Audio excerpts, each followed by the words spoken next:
Hey Doc, it's Doc. So I was scrolling Instagram this morning when I woke up.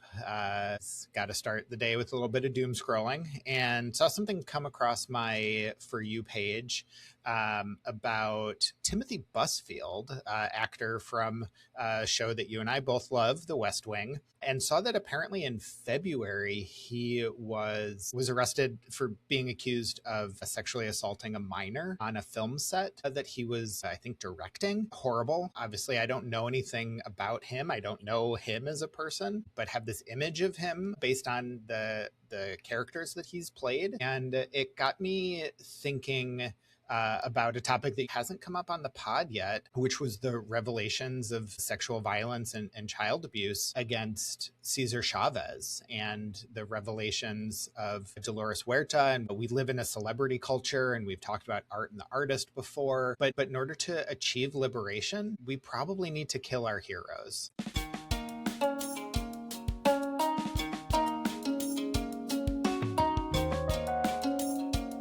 This is the Doc to Doc podcast. It's voice notes turned podcast. Place as perspective.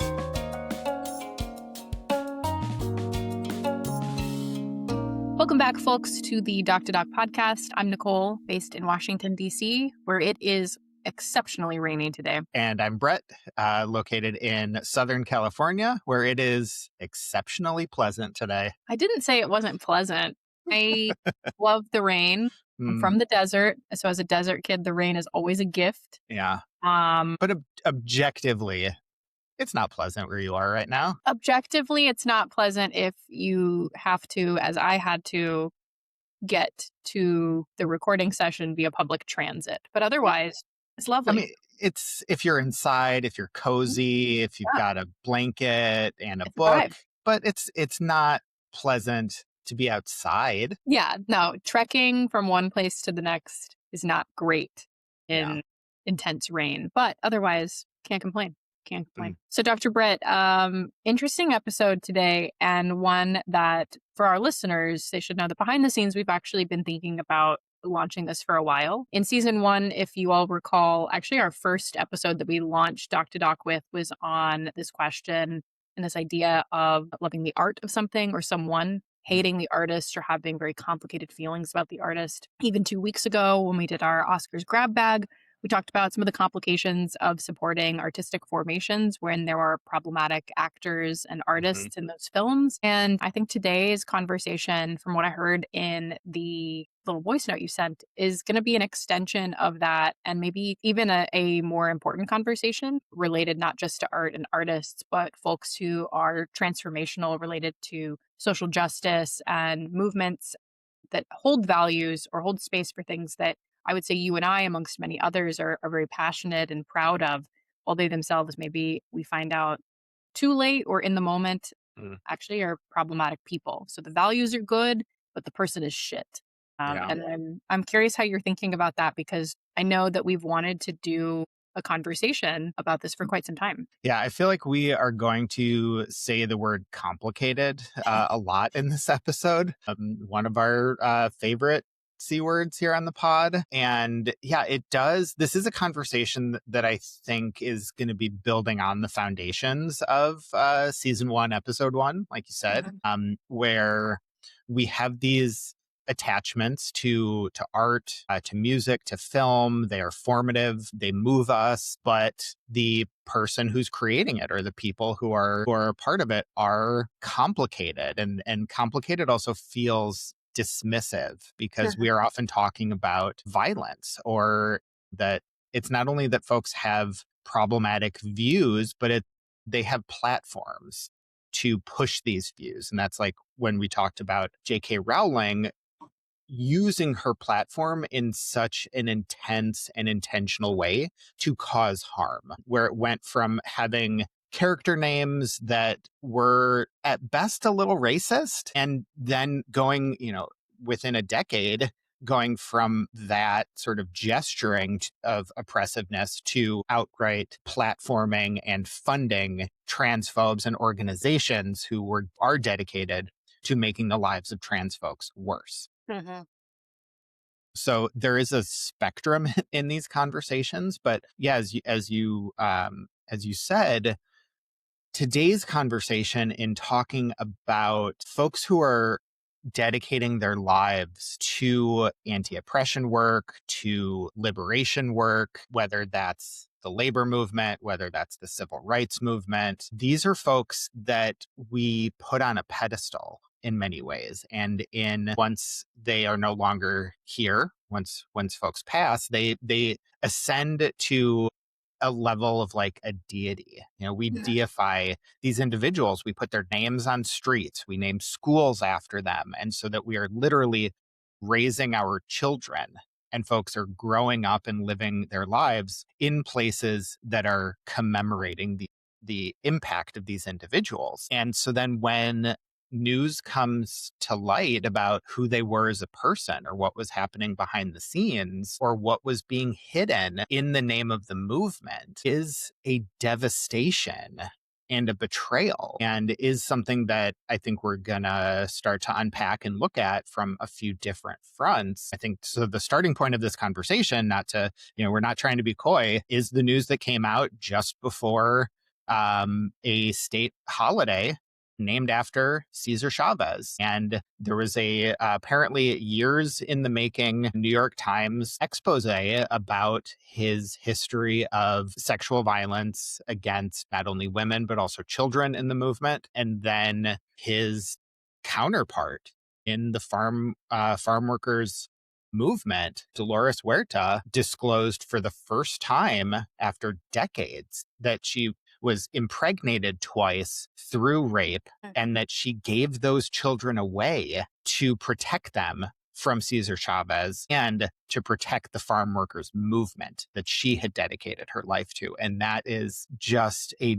devastating revelation. It's one of those things that's really devastating because I think on one hand, it makes you rethink these people that have, as you stated, have their names attributed to schools, to streets, and they have holidays named after them. These are people that in the textbooks, at least in some of the textbooks that I was reading when I was growing up, are there as prominent figures that are supposed to represent something good. I think it's really devastating to see your heroes fall and not be these champions of morality, of social justice. And then on top of that, I think it's also destructive because of this particular political moment that we're in. And I don't know how much we're going to get into this, but I think it then also becomes a justification, I would say, particularly in the US right now, for folks on the right or folks in these more radicalized spaces to then use that as fuel to talk about how problematic, or to continue to add fuel to this fire that they're building about how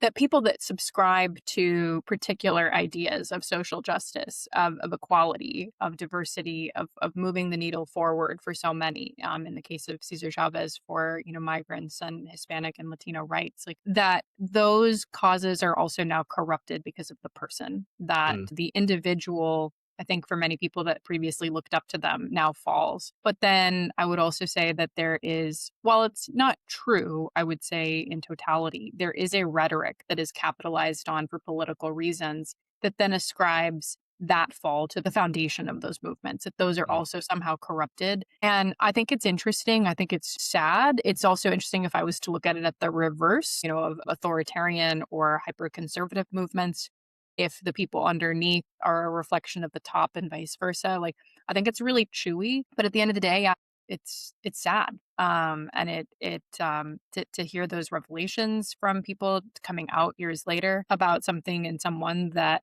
again, I read about in textbooks as being this great person. I was in a school district where we had a large flagship school named after Cesar Chavez that's now going through a $15 million process to rename in totality, like all of the assets. Like, it's costly, it's expensive, and it only touches the surface of pain and now that does not, except through the way that we can remember it, or it's now coming out through story, touch on the way that it impacted people's lives as it was happening. And I think one of the interesting things that is happening is, like, very quickly, California changed Cesar Chavez Day, which is March 31st, his birthday. It is a state holiday. And they've changed that to Farm Workers Day, which is great because it is looking at the movement as a whole and not attributing the achievements of a huge movement across multi-ethnic groups and communities.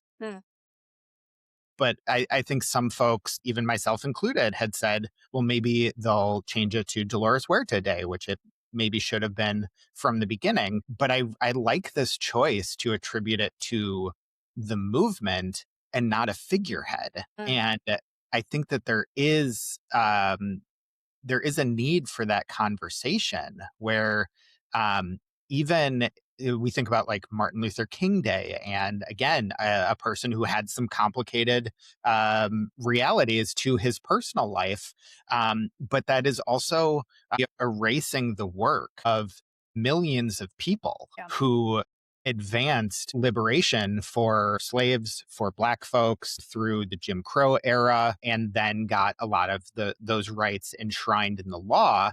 But by attributing it to a person, I think we are also very intentionally erasing a mass movement, because when we can put up a figurehead, it's also easy to make that movement fall when we are putting too much accolades or too much of the spotlight on one individual. I think that there is some element of intention when it comes to how we are understanding and uplifting power, even if it's those who were trying to disrupt normative power. I didn't know that. I wasn't aware that they had so quickly changed the name. That's actually kind of impressive also for California.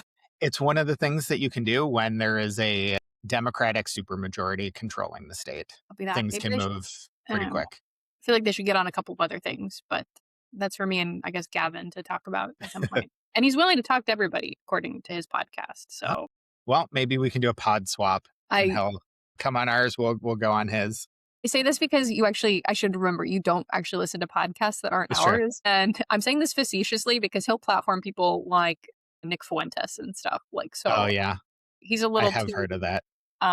He's a little too chatty to talk to folks. But speaking of which, I think this conversation reminds me a bit of an exercise that I think is an icebreaker sometimes in certain situations. I know that this has also been a party game, or I've seen it in different TV shows or whatnot, which is this question of, if you could host a dinner party, who would you invite? Who's coming to dinner, and how you like dead or alive, right? Dead or alive, how you assemble your perfect party. Yeah. Brett, who comes to mind for you? Anyone? So I feel like I did recently get this question somewhere. And so in addition to not listening to podcasts, I also very famously hate icebreakers. And my boss knows this. She listens to the pod. She will appreciate this shout out. And so she sometimes torments me with icebreakers in our meetings. But yeah, I feel like this one came up recently, and I actually do have an answer that I feel pretty good about, which is Carrie Fisher. Oh, yeah. Lucille Ball, and my mom's mom, who I never met. Dang. Can I ask? I mean, I feel like I know some of the reasons why, but for the listeners, do you feel like disclosing like why this assembly? Yeah. And also a pretty small gathering, because the table or the dinner could theoretically be as large or as small as you'd like. Sure. Well, I feel like I'm trying to leave some room for other folks and their guests. And so I didn't want to be too ostentatious with my invite list. But Carrie Fisher, has a super important person to me. I love Star Wars. I've always loved Princess Leia, as she's always been my favorite character. I have always been drawn, even in that world, to the folks that are resisting, that don't have superpowers. And especially as I've grown up and seen other stories that are similar, it's always little white boy gets pulled out of somewhere and finds out that they have superpowers. Like, that is not an interesting story to me. It's why we've talked about Andor, and I love that story because it is not about Jedis. It is about resistance. And that is what Princess Leia was dedicated to throughout the story in Star Wars. But also Carrie Fisher, I love how she talked about her own struggles with mental illness, with alcoholism, and used it as a point of strength, and she never saw it as a weakness. And it was a point of where her humor came from. So it is something that I relate to. She also very much reminds me of my mom, small, sassy lady, very, very funny. I grew up watching I Love Lucy with my mom. My mom can recite most of the episodes, like she knows them by heart. One of my first introductions to not only New York, where they originally lived, but then also they came out to LA for a season. And that really built some of my love and my affinity for being in Los Angeles was Lucy interacting with celebrities, being at different restaurants and seeing someone, and then having that experience when I came here. But as I've grown up and learned more about Lucille Ball, there are just so many interesting facts about her, like her relationship issues with Desi Arnaz. My mom shared that as we were watching I Love Lucy, and that a lot of that show was created to try to maintain her relationship with her husband, and that he often was cheating on her, and but that she was the star, and this is in the 50s. But then also that she's the reason we have Star Trek. And even though I am much more of a Star Wars fan, I do appreciate Star Trek. But then also she was a adamant feminist. And there's a clip that goes around Instagram pretty regularly where she was older. I think this was probably in like the late 60s, 70s, where she's on a TV show and she's being interviewed by the host, and he's moving throughout the audience, getting questions from the audience. And every time a new audience member stands up, if it is a young woman, the host puts his hand on her back, like lower back. And every time, without missing a beat, she goes, take your hand off of her, David. Take your hand off of her, David. And like the audience is like laughing. The host is like, keeps making a big deal out of it, but like she is not having fun with it. And it's like she is calling out this very casual sexism and like power move that's happening. And this was on television. And then lastly, I never got to meet my mom's mom. She passed between when my brother was born and I was born. And it would just be a really lovely thing to have known her. Yeah. What was your mom's? Her name is Beatrice. B. It is where Brett comes from. They wanted a B name. Wow. Okay. See, I knew a lot of this. I didn't know that. So I've learned something through your guest list. It's a good assembly. I think I struggle with this question because of course I want to answer it in a bunch of different ways. On one hand, I'm like, ooh, I could assemble like people that are actually real, right? I think about like, ooh, who would I want to talk to? And I'm like, I feel like I'd love to have dinner, although I'd be super intimidated by James Baldwin. I'd love to talk to Socrates. I'm also assuming that all the parameters of language and all this kind of stuff Sure. are okay, right? Yeah. So this in my fictional world.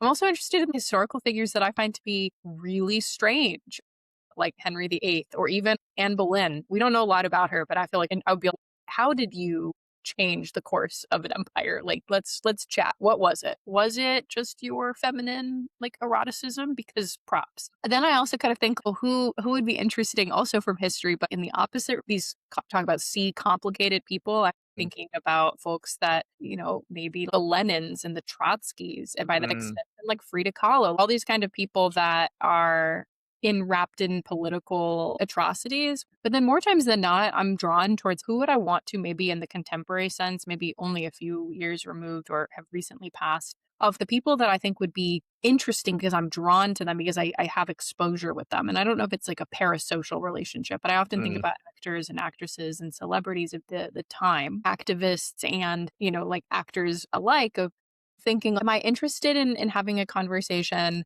with, I don't know, for example, like Margot Robbie and Cillian Murphy, watching their actors on actors, I was like, man, these people seem really interesting to talk to.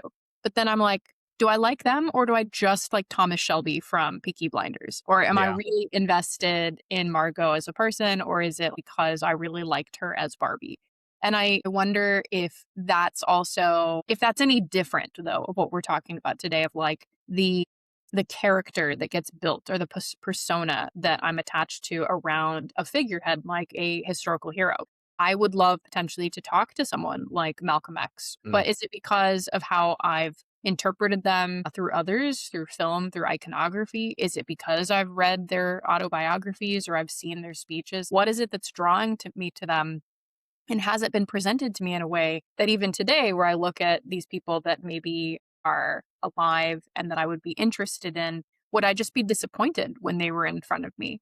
Because I think the other part of this is it's like people always tell you don't meet your heroes because you'll be profoundly disappointed in them as people. Like they don't live up to Yeah. the image that you've created inside your mind. I think then about how I would engage with people. Maybe someone's like, "Oh, you got to meet Nicole," but do you catch me on a bad day? Or am I in the mood to talk? Do I actually am I going to be charismatic? Like it's a lot of Mm. pressure to think about meeting people where they're at, but then I think about then in the context of looking at your heroes and the way that they get presented, because then I would look at people like Malcolm X or James Baldwin. And yeah, these are incredibly complicated people by the very virtue that they are people, right? And Right. so, is there a perfect way to then organize this dinner where I would actually be satisfied engaging in conversation with them, or would they not be as shiny because I've built up them as something aspirational and as Mm. grand, but not as something that is real and human? Yeah. And I think what you're speaking to is we live in a celebrity culture where even historical figures or political figures, it is about the celebrity, like their ability to be on, to be performative. It's why I think folks were so drawn and why he ascended so quickly. I'm talking about Barack Obama coming Yeah. off of 8 years of bumbling, kind of charming, but a renowned idiot, George W. Bush. But there was like, it felt unthreatening, the like, fool me twice, you're not going to fool me again, where it was like cute. And then we had this incredible orator who could move us with his words. And I've hinted at it before. We could get into some critique of Obama. And I think that is in line with this conversation around this celebrity culture of folks with power. Still thinking about this dinner party just a little bit, because I think your point too, with like graduation season coming up, I plan on, I'm going to go to a handful of the ceremonies. There's hooding ceremonies for some of the grad students that I work with and mentor. And something about that like makes me nervous is, when they introduce me to their parents or that are there, and it's the way that having to be on, or like having to meet expectations if they've told folks about me and like the role that I have played. Um, there is a mirror to that, where to this conversation where how I am in a public setting with people I've never met is going to feel very different than how a mentorship meeting feels to the students that I work with. So in thinking about this dinner party, and like, we're bound to be disappointed by folks because how performative do we want them to be? And if we want them to be their genuine selves, we are Mhm. likely going to be disappointed by that, because what we have come to know and love and be moved by is the performance of people. And like, even I don't want to necessarily make this equation, but like, if folks hung out with you and I, Mhm. it's not going to feel like listening to this podcast. We are playing versions of ourselves as we are talking here. Mm. Uh, Yeah. and we're not always this eloquent. And, Some of that's the AI editing. They take out a lot of fillers, folks. So we don't sound this beautiful all the time. A lot of dumb stuff taken out. yeah, a lot of ums and uhs that we are embarrassed to listen to as we But are editing. it is highly curated in that Yeah. sense, right? I mean, there's a production to it because it Mm. is produced in that way that yeah, if we're just hanging out or even sometimes before we turn on the camera, like sometimes we just show up grumpy and that's not the version that comes, that the listeners are going to get to. I think it's a At good least point. for you, I feel like the listeners get a pretty grumpy me a lot of the time. I'll let them speak. I'm not saying Yeah, anything. drop a comment on, How grumpy is Dr. yeah. Brett? But to your point too, and I just want to add one other thing because I think it might be a good foil, especially as we go back to the Cesar Chavez conversation or some of these other people related to particular movements, and also like the length of time that they're engaged Mm. in these movements, especially historical figures that unfortunately a lot of them have not been. That we don't see the long term, Yeah. the full arc of their story. I mean, I think George Bush is an interesting person, George W. Bush, that you brought up because for example, we see him as young George Bush, I guess just doing a bunch of cocaine or marijuana and being Mm. ranch guy, ascending to the presidency, being bubbling, everything that happens with Iraq and the invasion of Afghanistan. And then we see him now as this kind of like cute old man that Who Gen paints?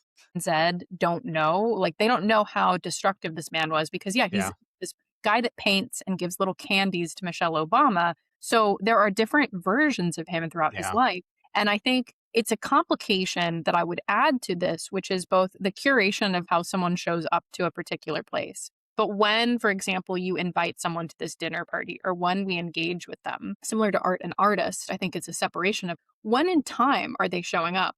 I Yeah. think there's often a trope when people have some representation of going to heaven, if that's what you believe, of sometimes times people show up and I guess they're old and crusty if they've lived a long Mm-hmm. life. But I think most of the time in film adaptations, at least, you see people show up to the afterlife and they are in their prime. And so Mm-hmm. is that because that's when, someone is at their best? And I think about then at the dinner parties, like, do I want to talk to Henry VIII pre Anne Boleyn or after? Do I want to engage with the younger version of someone or the older? And thinking about this in relation to art artists and philosophers, there are particular changes that you can see across the body of their work and how they're producing. In this moment in time before XYZ event, they are creating art and artistry that is related to this. I think a really interesting example is Rothko, who, shout out to the friend of the pod, Maddie, is going to be like, again, Nicole, you're fucking talking about Rothko. I am. His artistic style that he's known for today as this very contemporary artist who paints these geometric squares, hate it or love it, is very different than how he was painting in an earlier part of his life. But Mm-hmm. it's a result of really intense trauma that changes his style. So I think most people would want to talk to the guy after, but then do you discredit the person before? And then, not to say that there is a line when we talk about something like sexual abuse or violence, and I don't want to minimize the violence that happens at the hands of these people that we're going to be talking about. But I have to imagine that some people are also doing that calculation of, well, there was a before and there was an after. And then how you reconcile those different stages or what version of that person shows up to the party is also a curation. Mm. Yeah, I think that placing people in time of their life is an interesting one that I hadn't really considered when thinking about my folks. Maybe for the dinner party, would it be 1977 Carrie Fisher or The Last Jedi Carrie Fisher? I'm going to need to noodle on that a little bit, but as you were sharing your guest list, another person came to mind also because we were talking about the letter B. So if I were to have a fourth guest, it would likely be Bell Hooks, who has been so formative in my feminist becoming. But again, thinking about this time period, because later in Bell Hooks' life, she also was embracing more of Black feminism's roots in theology. And that's an area where I don't align as well in her writing. In part, I'm not the audience, and that's totally fine. But she also had some like stances that were harder for me to reconcile. Like she kind of came out at Beyonce sort of late in life in a post that just was sort of hard to read because in part it kind of felt unnecessary. Although Beyonce is absolutely a person that we could critique in the realm of this conversation. But the point I think that you're making is a really poignant one, that some folks are given the privilege of long life. And there are a lot of folks who didn't. I think like Fred Hampton, 21 years old when he was murdered by the police and the FBI. Even Martin Luther King was killed very young. Yep. Um, Malcolm X assassinated all these Max, people, very publicly and politically targeted for yeah. assassination. And that's not to say that folks weren't given time to disappoint us, but you made the point that folks are complicated because they are people. And this is, I think, one of the areas that we need to recognize. And this isn't to forgive people of their actions. And this is often one of the ways that I complicate and sort of caveat, especially when I'm doing work around masculinities and toxic masculinity, is that by understanding the context that we live in, the social dynamics of systems of oppression. It's not to forgive folks, and it's not to say that we don't have a responsibility for what we do in this system, but it's to recognize that we are all coming from something that is deeply broken. Our culture is deeply, deeply broken. And the way that I always frame it is like, when I talk about rape culture, I talk about white supremacy culture, I say these things aren't our fault. We didn't create them. We did not ask for them, but we are inheriting them. And what we do with that inheritance is our responsibility, and whether we choose to uphold it or try to challenge it. And so as we are having these conversations, it's important that we're recognizing the realities that we're living in, the expectations, in many ways, like what is seen as forgivable, especially if we're talking about sexual violence. There are a lot of dynamics that are seen as, well, that's just men, and look at what they're doing, like look at what they're achieving, so this is like collateral damage, and that's okay. That's the reality that we live in many ways, and that's what we are attempting to challenge here in our discussion, and what we're also trying to reconcile with. Yeah. 1,000%. I think we can get a little bit more into how we reconcile that. And I'd love to invite you to talk a bit more about that, Dr. Brett. But I think it's a good time to pause, take a quick break, and we'll get back into it after we return.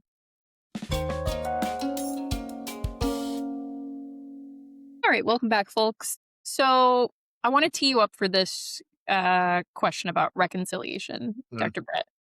But I want to do it by asking you a little bit about your thoughts on, or maybe setting the scene related to a forthcoming film that may or may not hit theaters by the time that this episode launches.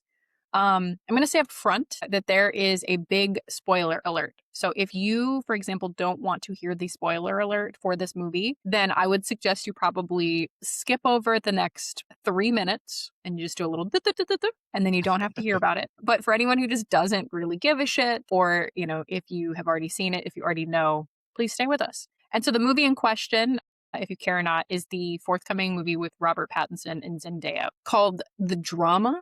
Okay.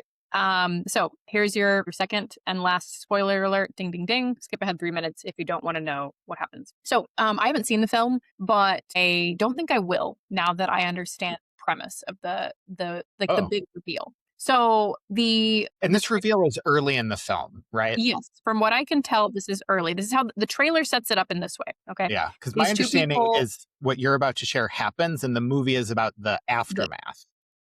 Yeah. So this isn't an ending spoiler. No. The trailer for the movie cues us up to assume that there is something that someone has done who's about to get married, and it is so deplorable that it makes everyone question everything. So in the trailer, we see Robert Pattinson and Zendaya prepping for their wedding. I think they're out with friends and they're having wine or something. And the game that they're playing, thinking about icebreakers, is not who you would go to dinner with, but it was, what is the worst thing that you have ever done? And they each kind of share, and it gets to Zendaya's, and this is the point that they don't reveal it in the trailer, but it is subsequently come out of what hers is. Her worst thing that she's ever done is, she says, when I was in school, I had planned to actually perform a mass shooting at a school, and I was going to murder all of these people, but I decided not to go through with it. But I actually orchestrated and planned and almost went through with a mass shooting at my school. And then the rest of the Never in a million years would I have guessed that that's what. Yeah, if you're not watching, folks, you should have just seen Dr. Brett's face, because I did get consent from them prior, but they did not know this. So you're getting the live reaction from Dr. Brett. That is fucking wild. So that's the revelation. And then I think they still get married, but it's like, can you get married to someone after knowing that they were a would-be school shooter? And there's been a lot that has come out, because I don't know how this got revealed, but it did get spoiled prior to this coming out. And folks are like, I don't know if I really want to watch that, because then it sympathizes or provides, or one can assume that it's now going to, alongside Zendaya, who, let the record show, love me Zendaya, love Robert Pattinson. But it is certainly an artistic choice on behalf of the entire production crew to put this forward. But then in the context of this, of thinking about, okay, I am getting ready, maybe not to marry someone, but if I know something about someone in this way that is so problematic, troublesome, then how do I choose to engage with them just came up for me. And really, in the context of this conversation, I think it's really interesting when you have this knowledge about what someone's intentions were, whether they went through with it or not, or even now in retrospect of these people that are these massive figures that represent on behalf of certain monumental achievements in the course of or the arc of social justice and history. When you know that intimacy about someone and it is so deplorable or problematic, how you then reconcile it, I think is really interesting. Yeah. Oof. Yeah, I was not expecting that. I don't really know what I was expecting. I guess it's A24, right? Which I It's age sort of 24. I don't think I'm the biggest fan. I haven't seen a ton because most of their movies, as friends of the pod, Caleb and Mariah would say, "Oh, that's not a movie for you," because I'm a sensitive little butterfly when it comes to media. There's a lot of things that I don't watch because images and things will stick with me. Mm-hmm. But I often feel like they are just trying to like push buttons, like they're not necessarily doing things because it's actually interesting. They're just like trying to see what they can get away with. And that may not be fair. Come at me if you want, cinema studies folks, but there are very few HR movies that I have wanted to watch. This one, oof, I'm curious. I'm sort of curious, like, why Zendaya wanted this role. I would be interested maybe once it's out and that spoiler has been fully spoiled, how she talks about it. But I think the point that you are getting at here, when we are thinking about reconciliation, the word that comes to mind that we've hinted at in many conversations, and this may be a place to get into it a little bit more, is accountability, Mm-hmm.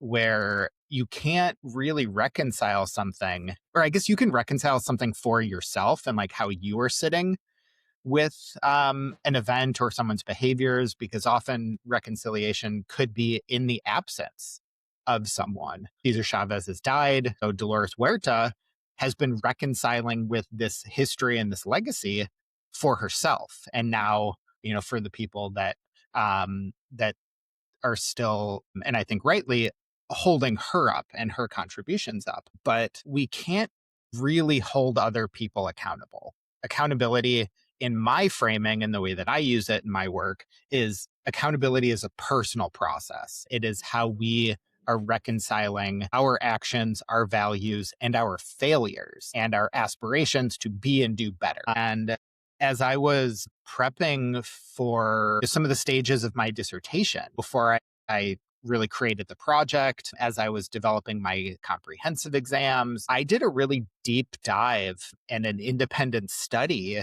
on forms of justice, like alternative forms of justice, because I was thinking about eventually leading it to the campus setting. And my argument is that Title IX is largely a failed process and a failed system. And so what might other forms of justice look like? That's not about punishment, that's about healing, that is about reconciliation, that is about accountability.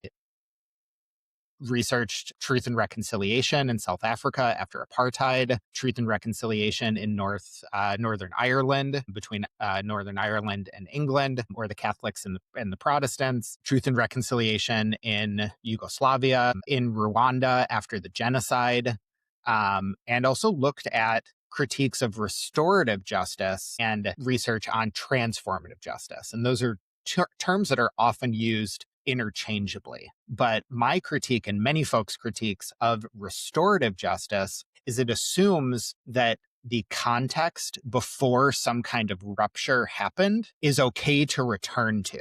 That things were good, there was some kind of rupture, and now we are trying to restore that balance. But what transformative justice argues and recognizes is that we are living in a broken culture, that we are living through oppression and violence and inequity and exclusion. And so through that process of transformative justice, again, these are not outcomes, but it is the process, just like we talked about with utopias, that through that process, we are all transforming and getting to something new and different that didn't exist before. And that's what reconciliation also has to be, is that we are using this moment, this reckoning, to become something different, because we can't restore to what happened before this revelation. Because if we're thinking about Cesar Chavez, it's not the revelation that is the problem.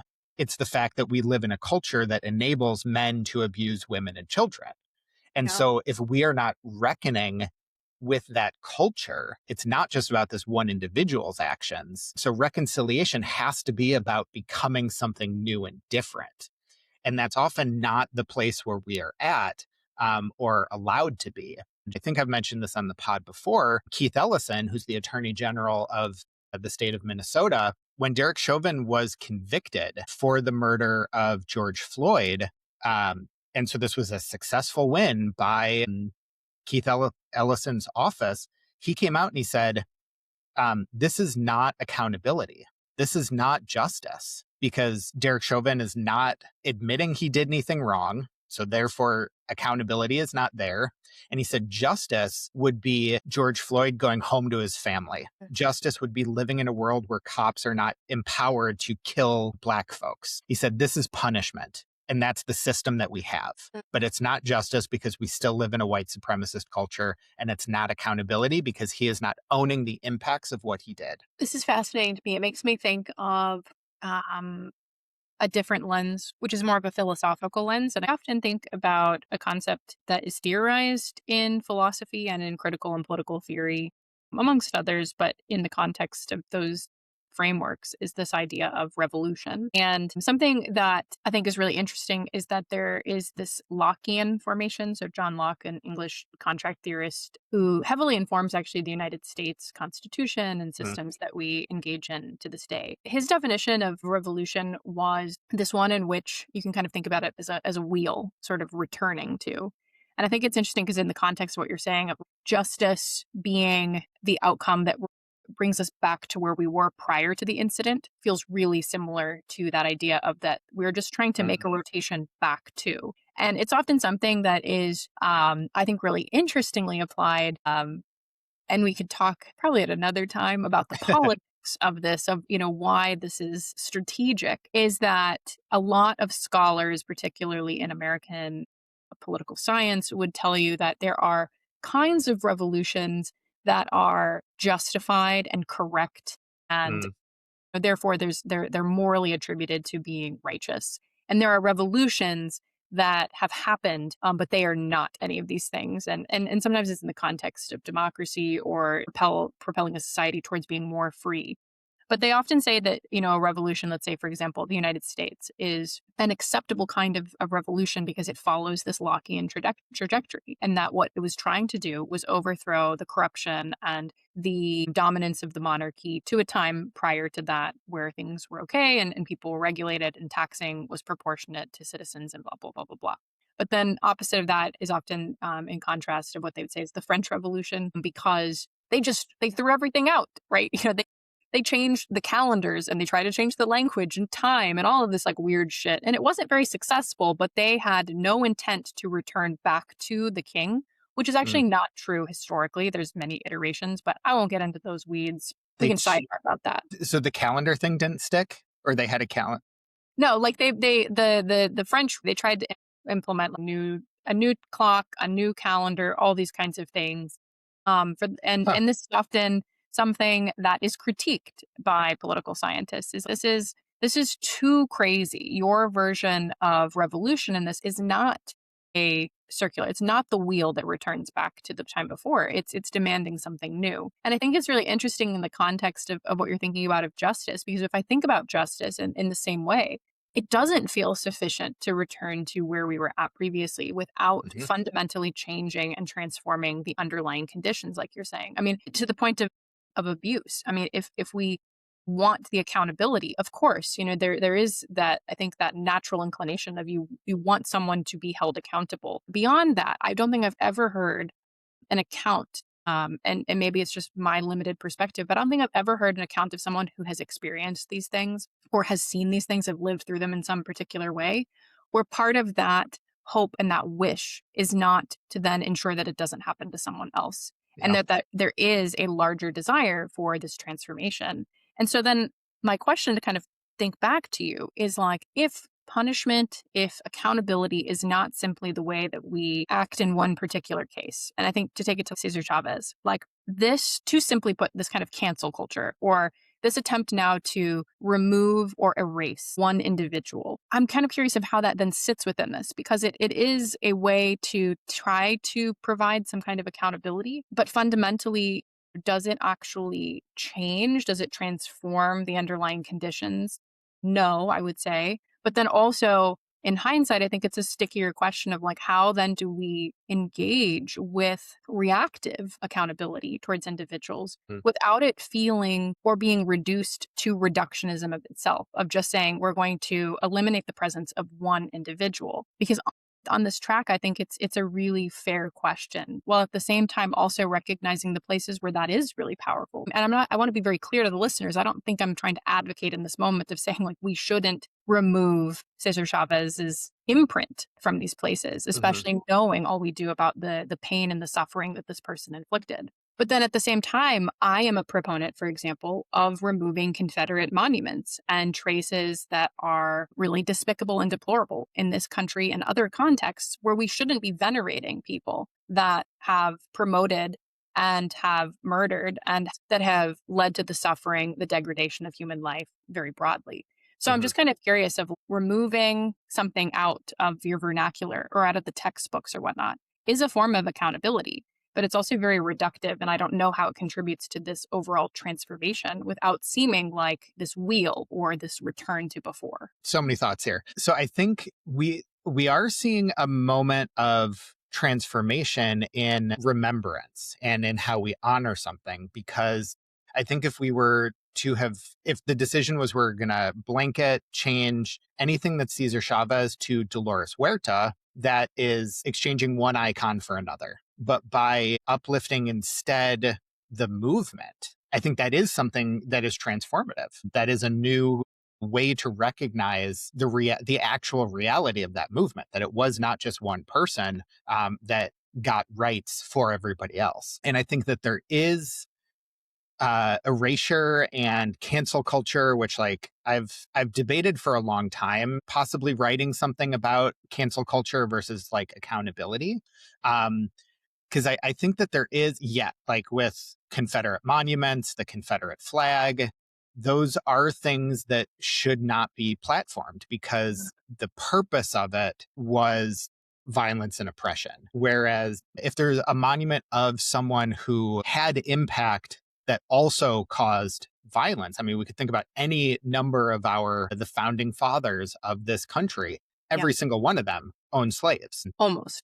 But roughly. So that's where things become complicated, and we have to, like we've had before, these conversations around contextualizing the world in which they lived in, what was acceptable at that time.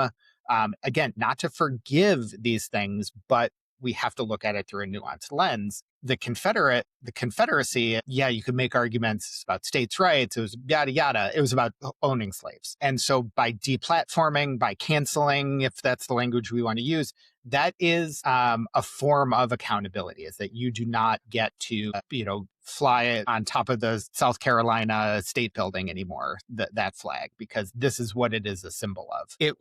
It's interesting that, where do I go? Okay.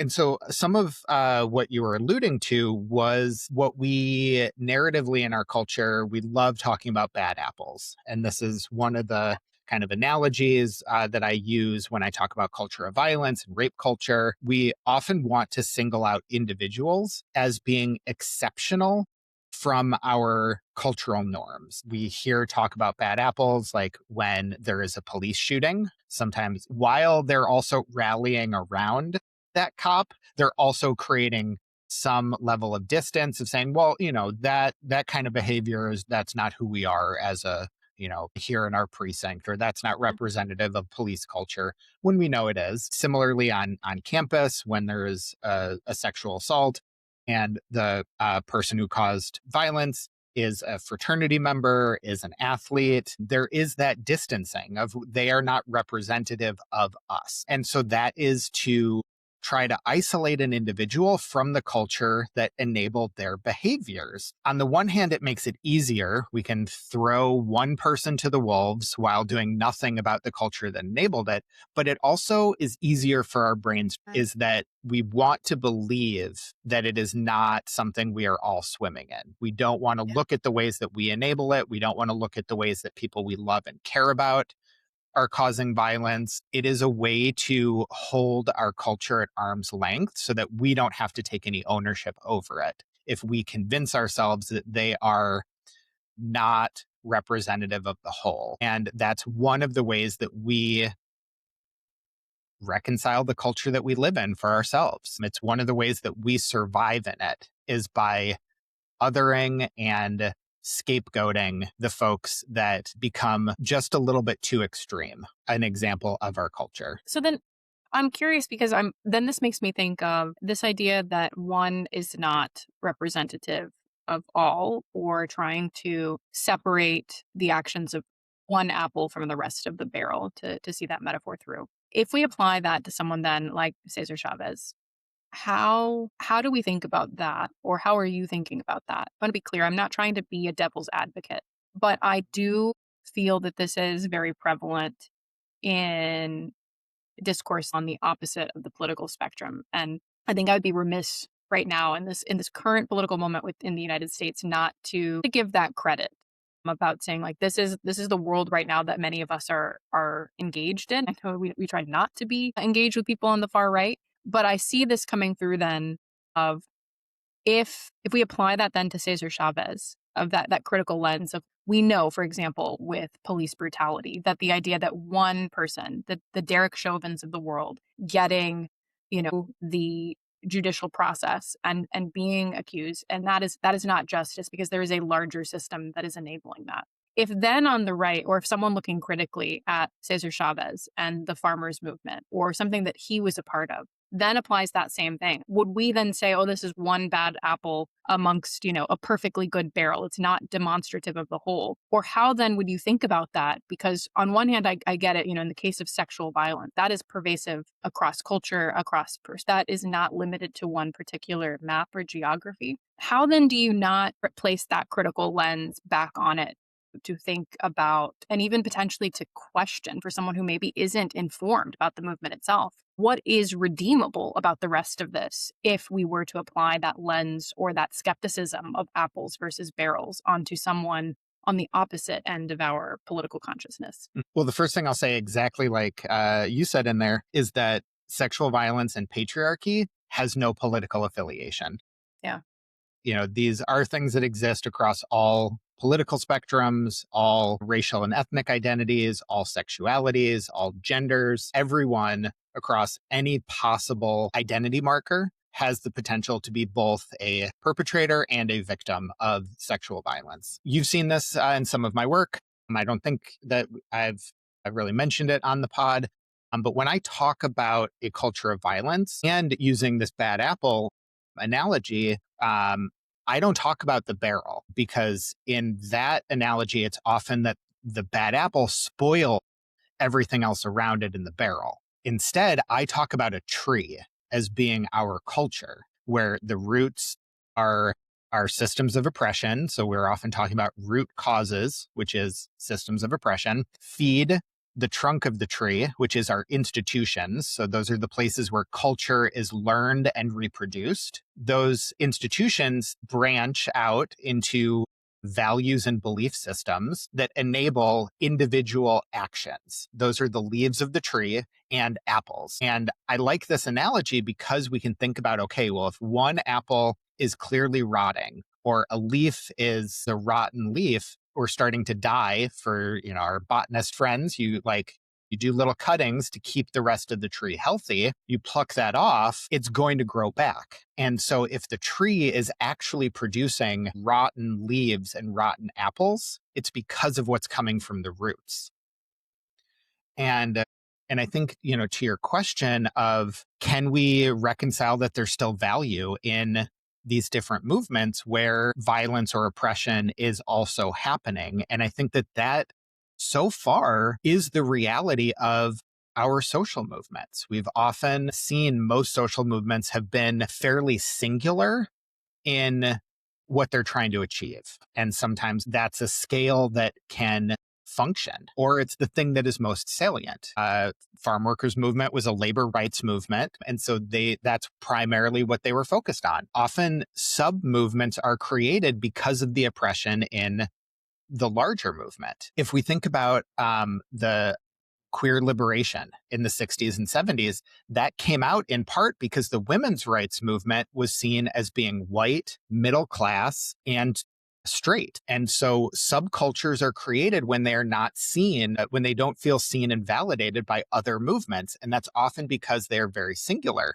even if there is an element of intersectionality. But notably, that term was not coined until 1989, well after we think about most civil rights movements. We think about those in the 50s and 60s, maybe still into the 60s, particularly for queer liberation. And so there is this often critiqued notion within social justice movements that's called, quote, after the revolution, where it is this belief that if we topple the main concern, and that's for a lot of folks, that's seen as capitalism, is the biggest of the roots that is feeding others. And so that if we topple capitalism, then racism will solve itself. If we topple capitalism, sexism will resolve itself. And we know in practice that that is not true. And in Occupy, and we did attempt to be intersectional in a way that was very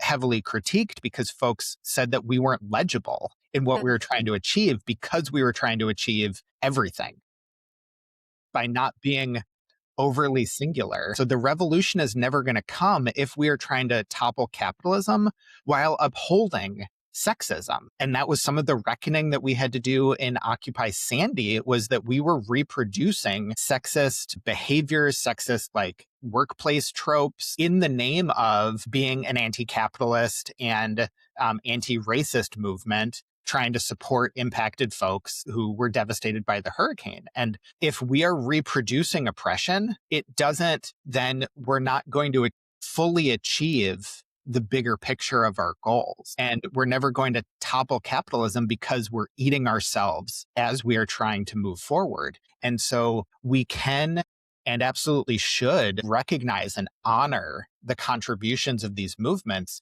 while recognizing the places where we fell short, or these movements were at the expense of the people that we are also seeing as one of the leaders, like what Dolores Huerta put herself through in the name of the movement is something that we will never fully be able to hold ourselves accountable for contributing to. Yeah, I think there's something really important about the reframing that your work offers about thinking about trees and roots as opposed to barrels. It also just makes me think about trees being in forests and that how they are connected to one another. And so being not singular, but we often think about a tree as being by itself, but then the way that it's connected. And I think there's something really important about, even to the point that you said about how I wasn't sure about this renaming of the particular holiday in California so as not to only venerate Dolores Huerta, but to make it something bigger, and this idea of looking at the collective. And it has me thinking it is very natural. We talked about celebrity culture, of even making celebrity of these. I think humans have always gravitated towards this. It's pretty well documented by quite a few historians that this idea of celebrity and appearance has always been appeasing. But even at its most basic form, we can think about this through the way that we tell stories, and that there's often one singular hero, there's an antagonist, a protagonist. And so it's reductive in the way that we talk about history or these moments in time as being the few great men or the few great people who do this. And it has me thinking, I think I told you, and it came up on the pod a few episodes ago, that I was recently rewatching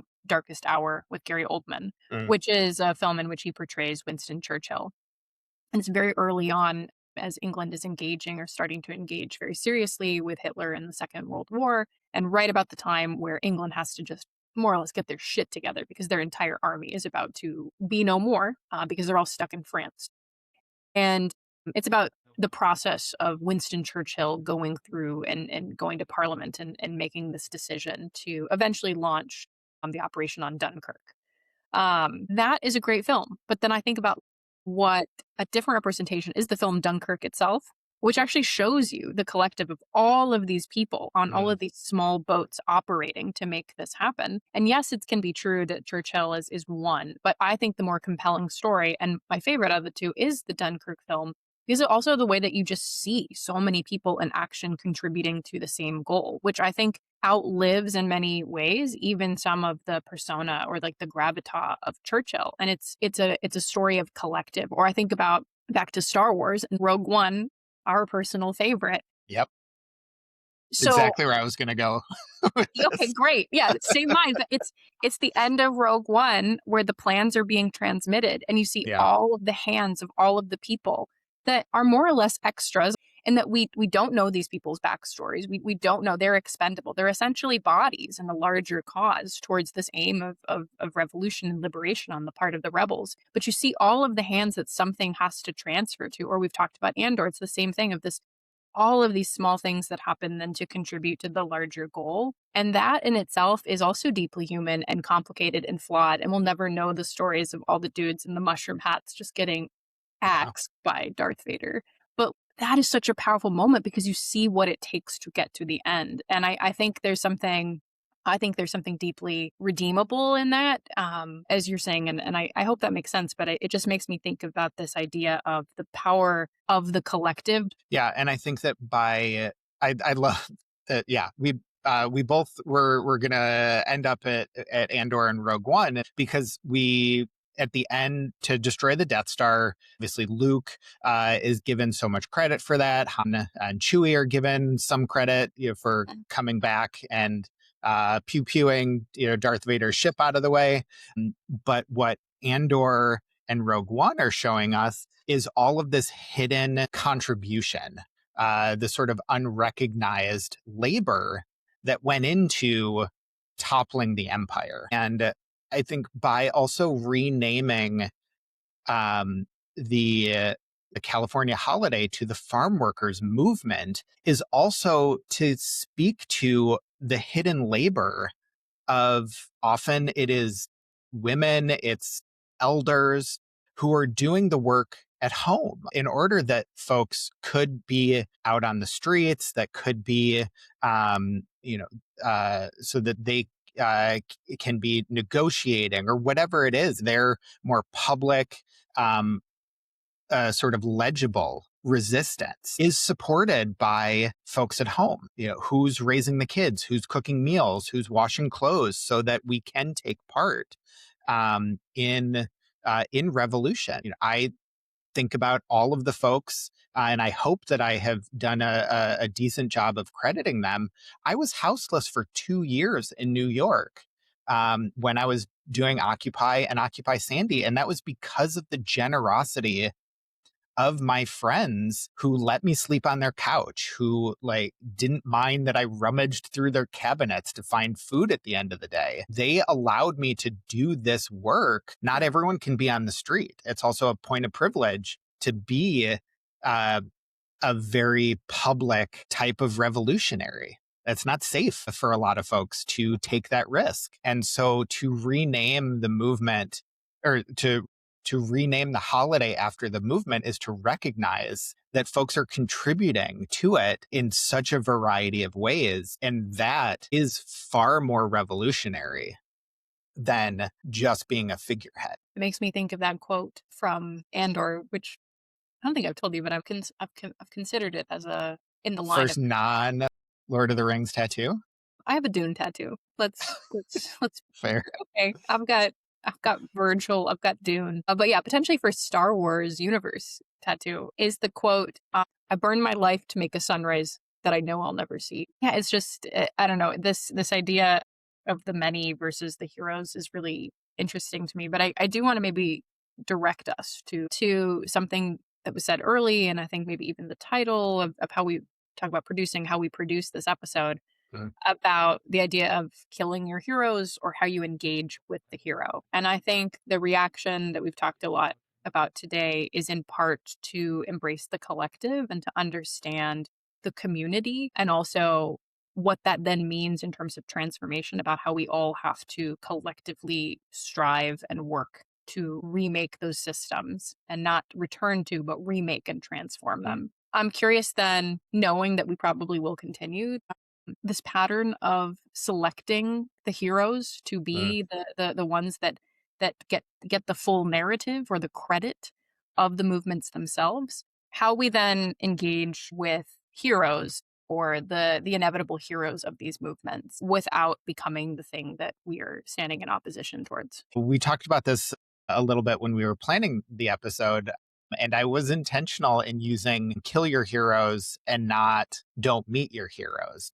Right. Because I think the notion of don't meet your heroes means that we can continue to have our vision of them that is not disrupted or disappointed by the reality of meeting them. Exactly. The idea of killing our heroes means that we don't hold the idea of heroes. And that's not to say that we can't admire folks. Obviously, we have our dinner guests, but it is this idea of that our movements are more than individuals. And it is about the collective. And while there is plenty to critique in the Occupy movement, we were intentional about not uplifting individuals. And you look back at that movement, and I could name individuals that stand out for me, but the movement did not have a figurehead. And that meant it was more difficult to subvert. There was no head of the snake to cut off to try to disempower the movement. Moving forward, I think about even since then, the Black Lives Matter movement doesn't have a singular voice. It has many voices. In the resistance in Minneapolis right now, there is no figurehead against ICE. And it has become more about the power of people and community coming together for change, and not about uplifting singular voices. And we are seeing more localized voices of struggle and resistance, that it's not about these large scale, singularly produced events. And so I think we are seeing some level or some degree of transformation. And that could be because of new technologies. It could be because we know that we are often disappointed by individuals and less so in community. Yeah, I guess you really do either die the hero, or you live long enough to see yourself become the villain. Well, with that, we'll take a quick pause, and then we'll be back for our signature closing segment. More comment than a question.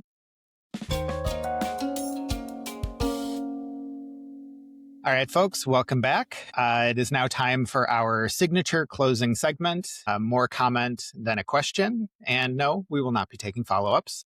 So a little bit hypocritically, in this comment, I am going to uplift an individual, even though, but not because they're a hero, but because they move me. They announced that their third album will be coming out this summer. It will likely be the bops of the summer, for me at least. That is Olivia Rodrigo. Her first album has become one of the most kind of impactful and meaningful albums to me, I would say probably over the last decade.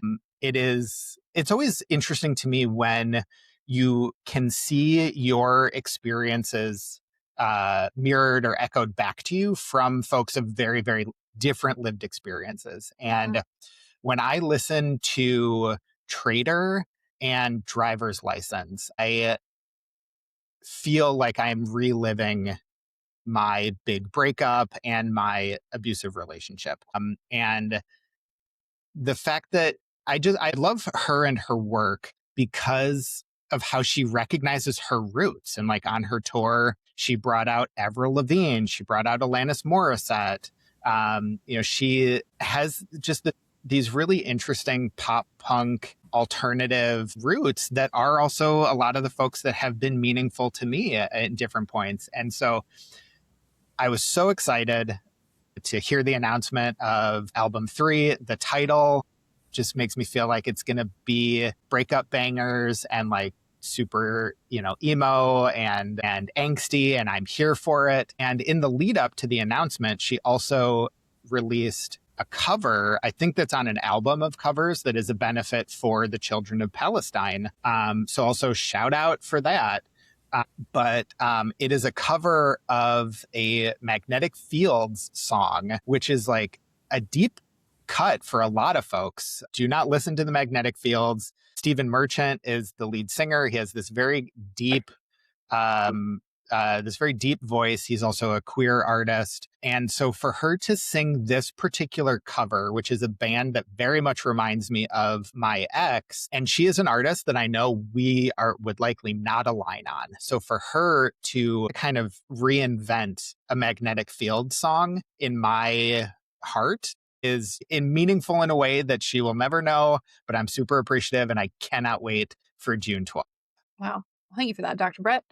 Can't comment, would love to, but we move on. My more comment than a question this week is not as positive as Dr. Brett's, which is shocking. I have decided there is a particular flavor of, I'm going to say maybe millennials, but I'm assuming this is like Gen Z, Gen Z girlies. And it's the girlies, okay? Or at least if you're presenting as a girly. I think it's the heteros. I think it's the straights, okay? I think, and the straights need a lot of help. Also a comment for a later time. But I was in Trader Joe's yesterday, and this worker who I think they presented as having some kind of disability or maybe just social anxiety, but they're working at Trader Joe's and they're going around asking frantically in the frozen aisle on behalf of this group of girls, like if this item is available. Turns out it's not. They go back, and I'm witnessing this because I'm, walking past them in the frozen aisle.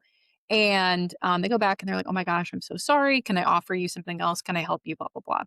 And this is where I was like, oh, fuck this kind of person. The girlies were like, my God, no, it's okay. Thank you so much. But no, we don't need anything else. But thank you. Oh my God, thank you. And it was just this register where I was like, that is not the tone of your voice. Why did you have to bring it up to a 10 when just being like, no worries, man. Thank you for checking. I'll see you later. But it is this hyper fakeness that I see amongst the Gen Z, Gen Zers, and the girlies in particular. It's giving, where I'm sure afterwards they were like, we were so generous to the help.